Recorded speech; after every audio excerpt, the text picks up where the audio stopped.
നമുക്ക് ആ വീട്ടിൽ നിന്ന് സംസ്കാര ചടങ്ങുകൾ നടക്കുകയാണ്. അവിടെ നിന്നും ഞങ്ങളുടെ പ്രതി VV അരുൺ ചേരുന്നുണ്ട്. അരുൺ, എന്താണ് പറയാനുള്ളത്?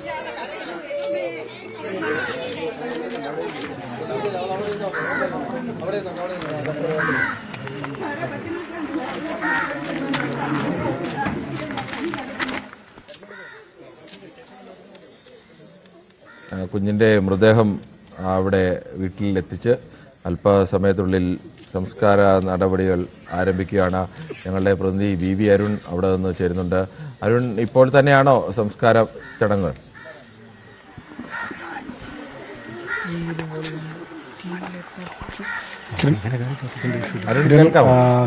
ഇപ്പോൾ ദേവേന്ദുവിൻ്റെ പൊതുദർശനം നടക്കുകയാണ്. ദേവേന്ദുവിൻ്റെ അമ്മയുടെ കുടുംബ വീട്ടിലാണ് പൊതുദർശനം നടക്കുന്നത്. അല്പസമയത്തിനകം ഇവിടെ തന്നെ സംസ്കാരവും ഉണ്ടാകും. അത്യന്തം ദുഃഖഭരിതമായ അന്തരീക്ഷമാണ് ഇവിടെയുള്ളത്. നാട്ടുകാരും അതുപോലെ തന്നെ അടുത്ത ബന്ധുക്കളും മാത്രമാണ് ഇവിടെ ഉള്ളത്. കുട്ടിയുടെ അമ്മയും അച്ഛനും ഒക്കെ പോലീസ് കസ്റ്റഡിയിലാണ്. അമ്മാവനും അമ്മയും ഈ കൊലപാതക കേസിൽ പ്രതികളാകുമെന്ന സൂചനയാണ് ഇപ്പോൾ ഉള്ളത്. അമ്മാവൻ കുറ്റം സമ്മതിച്ചു കഴിഞ്ഞു. അതുകൊണ്ട് തന്നെ അവരെ ആരും ഇവിടെ കൊണ്ടുവരാൻ സാധ്യതയില്ല. കുട്ടിയുടെ അച്ഛനെ ഇവിടേക്ക് കൊണ്ടുവരാനുള്ള ശ്രമമുണ്ട്. അച്ഛനെയും അതുപോലെ അമ്മുമ്മയും കൊണ്ട് കുട്ടിയെ കാണിക്കാനുള്ള ശ്രമമുണ്ട്. ഈ ഇവരുടെ കുടുംബ വീട് എന്ന് പറയുമ്പോൾ അതൊരു പഴയ വീടാണ്. അവിടെ ഏറെക്കുറെ 3 വർഷമായി ആൾതാമസമില്ലാത്ത വീടാണ്. അതിന് സമീപത്ത് ഇവരുടെ ഒരു ബന്ധുവിൻ്റെ വീട്ടിലാണ് ഇപ്പോൾ മൃതദേഹം പൊതുദർശനത്തിന് വച്ചിരിക്കുന്നത്. ഈ കുട്ടിയുടെ മൂത്ത 6 വയസ്സുള്ള മൂത്ത കുട്ടിയുണ്ട്. ആ കുട്ടി അടക്കമുള്ളവർ ഇവിടെ ഈ വീട്ടിൽ പൊതുദർശന സ്ഥലത്ത് എത്തിയിട്ടുണ്ട്. മരണ കാരണം എന്തെന്ന കാര്യത്തിലൊക്കെ ഇനിയും വ്യക്തത വരേണ്ടിയിരിക്കുന്നു.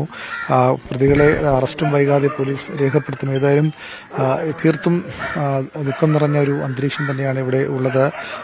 ആരെയും ആശ്വസിപ്പിക്കാനാകാത്ത കാഴ്ച. എന്തിനെ ഇങ്ങനൊരു പിഞ്ചു കുട്ടിയെ ഇവർ കൊന്നു? എന്തിന്റെ പേര്? സാമ്പത്തിക പ്രശ്നമായാലും അല്ലെങ്കിൽ മറ്റേതെങ്കിലും തരത്തിലുള്ള കുടുംബ പ്രശ്നമായാലും എന്താണ് ഈ കുട്ടിയെ കൊന്നതുകൊണ്ട് അവർക്ക് അതിൽ നിന്ന് ആ പ്രശ്നങ്ങളിൽ നിന്ന് എങ്ങനെയാണ് അവർ രക്ഷപ്പെടുന്നത് എന്ന ചോദ്യമാണ് പൊതുവിൽ ഉയർന്നു വരുന്നത്. കുട്ടിയെ കൊല്ലാനിടയായ ചേതോവികാരം എന്ന ചോദ്യമാണ് പൊതുവിൽ ആളുകൾ ചോദിക്കുന്നത്. വലിയ പ്രതിഷേധവും ആളുകൾക്കുണ്ട്. എന്തിനീ കുട്ടിയെ ഇങ്ങനെ കൊന്നുകളഞ്ഞു എന്ന ചോദ്യമാണ് പൊതുവിൽ നാട്ടുകാർ ചോദിക്കുന്നത്.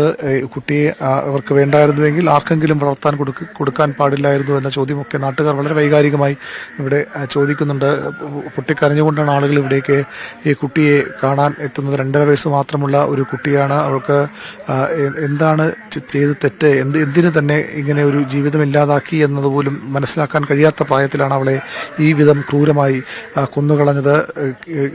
ജീവനോടെ വലിച്ച് കിണറ്റിലേക്ക് എറിയുകയായിരുന്നു ഈ അമ്മാവൻ എന്നാണ് അമ്മാവൻ പോലീസ് നൽകിയ മൊഴി. അതിന് ആ കുട്ടിയുടെ അമ്മയുടെ കൂടി പിന്തുണ ഉണ്ട്, അല്ലെങ്കിൽ അവരുടെ കൂടി അറിവോടുകൂടിയാണ് ഈ കൊലപാതകം നടന്നുവെന്ന നിഗമനമാണ് ഇപ്പോൾ പോലീസിനുള്ളത്. അതിൽ അന്തിമ തീരുമാനം പോലീസിന്റെ ഭാഗത്ത് ഇനിയും വെളിവായിട്ടില്ല. ഏതായാലും മരണകാരണം ഈ കുട്ടിയെ വെള്ളത്തിൽ മുക്കി എറിഞ്ഞ ശേഷമാണ് കുട്ടി മരിച്ചതെന്നാണ് ഒരു വിലയിരുത്തൽ ഇപ്പോൾ ഉള്ളത്. പോസ്റ്റ്മോർട്ടം റിപ്പോർട്ട് അധികം വൈകാതെ പ്രാഥമിക പോസ്റ്റ്മോർട്ടം റിപ്പോർട്ട് പുറത്തു വരും. എന്ത് കാരണം പറഞ്ഞുകൊണ്ടായാലും ഈ കുട്ടിയെ ഇങ്ങനെ കൊന്നതിനെതിരെ വലിയ ജനരോഷമാണ് എല്ലായിടത്തും നമുക്ക് കാണാൻ കഴിയുന്നത്. ഈ വീട്ടിലേക്ക് വരുമ്പോഴും ഒക്കെ നാട്ടുകാരൊക്കെ അതുതന്നെയാണ് പ്രധാനമായും പറയുന്നത്. ഏതായാലും കുട്ടിയുടെ അമ്മയെ ഇവിടെ കൊണ്ടുവരാൻ സാധ്യതയില്ല. അവർ പോലീസിന്റെ ആകുമെന്ന് ഏറെക്കുറെ പോലീസ് ഉറപ്പിക്കുകയാണ്. ശ്രീതു, ഈ കുട്ടിയുടെ അമ്മാവനും പ്രതിയാകും. അതുകൊണ്ട് അവരെ രണ്ടുപേരും ഇവിടെ കൊണ്ടുവന്നാൽ നാട്ടുകാരുടെ വലിയ പ്രതിഷേധം ഉണ്ടാകാനുള്ള സാധ്യതയും പോലീസ് കാണുന്നുണ്ട്. പക്ഷെ അച്ഛനെയും അമ്മുമ്മയും ഇവിടെ കൊണ്ടുവന്ന് കുട്ടിയെ കാണിക്കാനുള്ള തീരുമാനമുണ്ട് എന്നാണ് അറിയുന്നത്. ഇവിടെ ദിനപ്രതിനിധികൾ പോലീസ് ഉദ്യോഗസ്ഥരുമായൊക്കെ ബന്ധപ്പെടുന്നുണ്ട്. അങ്ങനെ വൈകാതെ അവർ രണ്ടുപേരും ഒരുപക്ഷെ ഇവിടെ കൊണ്ടുവന്നേക്കും. ഇവർ വാടകയ്ക്ക് താമസിക്കുന്ന കോട്ടുകാൽ കോണത്തെ വീടിന് സമീപം തന്നെയാണ് ഇവരുടെ ഈ അമ്മയുടെ കുടുംബ വീടുമുള്ളത്. അവിടെ കുടുംബ വീടിന് സമീപമാണ് ഇപ്പോൾ പൊതുദർശനം നടക്കുന്നത്. ബന്ധുക്കളും ഈ ശ്രീതുവിൻ്റെയും അതുപോലെ തന്നെ അവരുടെ ബന്ധുക്കളും ഒക്കെ ഇവിടെ ഉണ്ട്. അവരൊക്കെ അത്യന്തം കരഞ്ഞുകൊണ്ട് വളരെ വേദനയോടുകൂടിയാണ് ഈ കുഞ്ഞിൻ്റെ മൃതദേഹം ഇവിടെ കൊണ്ടുവന്നപ്പോൾ പൊതുദർശനത്തിന് ആളുകൾ എത്തുന്നത്. ഏതായാലും തികച്ചും നിർഭാഗ്യകരമായ, തികച്ചും ദാരുണമായ ഒരു സംഭവം. കുട്ടിയുടെ സംസ്കാരം അല്പസമയത്തിനകം ഇവിടെ തന്നെ നടക്കും. തൊട്ട് താഴെ തന്നെ ഒരു സ്ഥലത്ത് അതിനുള്ള ക്രമീകരണങ്ങൾ ഇപ്പോൾ നടക്കുകയാണ്. ഈ അച്ഛനെയോ അമ്മൂമ്മയോ കൊണ്ടുവരാൻ ആണ് എന്ന് തോന്നുന്നു. പോലീസ് അതിനുവേണ്ടി കാത്തു നിൽക്കുകയാണ്. അവർ വന്ന ശേഷം കുട്ടിയുടെ സംസ്കാര ചടങ്ങുകളും നടക്കും. ഇന്ന് രാവിലെ 5 മണിയോടുകൂടിയാണ് കുട്ടിയെ കാണാനില്ല എന്ന് അമ്മ ശ്രീതു പരാതി പറയുന്നത്.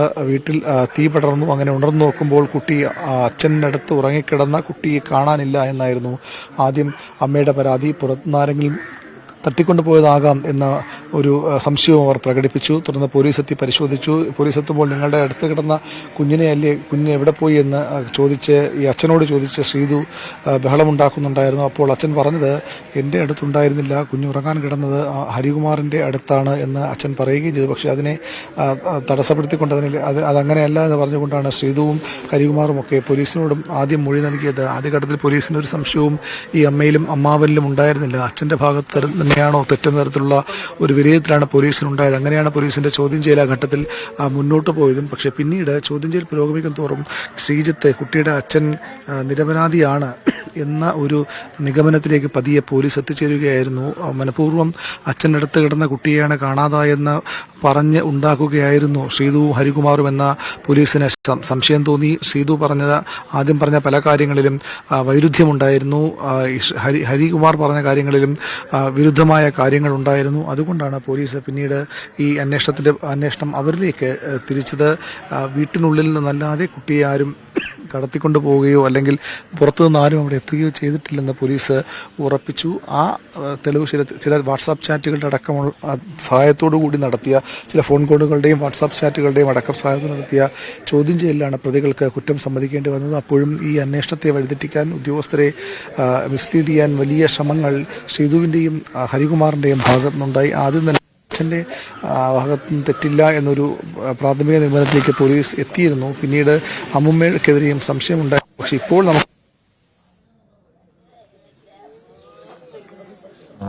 ഇന്ന് ക്രൂരമായി കൊല്ലപ്പെട്ട 2 വയസ്സുകാരിയുടെയും മൃതദേഹം സംസ്കാരത്തിനായി എത്തിച്ചിരിക്കുകയാണ്. അവരുടെ കുടുംബ വീടിനോട് ചേർന്നുള്ള ഒരു വീട്ടിലാണ് ഇപ്പോൾ മൃതദേഹം പൊതുദർശനത്തിന് വെച്ചിരിക്കുന്നത്. കുട്ടിയുടെ അമ്മയും അമ്മാവനുമൊക്കെ പോലീസിൻ്റെ കസ്റ്റഡിയിലാണ്. കുട്ടിയുടെ അച്ഛനെയും അച്ഛൻ്റെ അമ്മയും അവിടെ എത്തിക്കാൻ